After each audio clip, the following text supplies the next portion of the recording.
Hello everybody, welcome to Mod 2. Mod 2 addresses angular and linear speed and the relationship between those two. They have a theoretical relationship and application, but there's also a formula that goes back and forth between them. Now, in general, the relationship between angular and linear speed, you can think of, say, riding a bike or driving a car. The wheels of the car, the tires of the car are spinning with a certain angular speed. So as soon as you think angular speed, think spinning, how fast something is spinning. But the car itself moves linearly because of those tires spinning. So that's the relationship. How fast the tires spin dictate how fast the car moves, and vice versa. Now, for our formula purposes, we're going to let v, which really is for velocity, stand for our linear speed.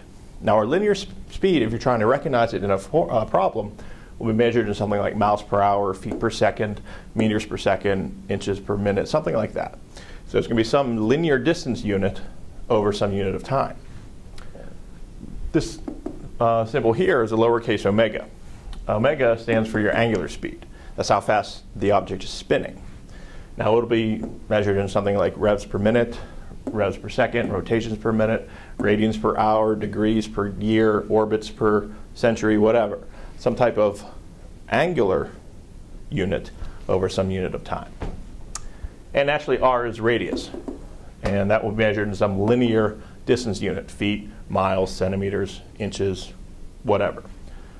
Now, if you're solving for the linear speed, given the angular speed and the radius, the formula you're going to want to use is this one here. V equals 6.28 omega r.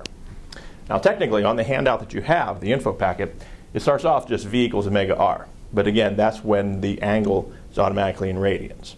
Oftentimes we don't work in radians. We work in degrees, naturally, if it's an angle, or it could be rotations, revolutions, and so forth. So this 6.28 comes from 6.28 radians in one complete revolution.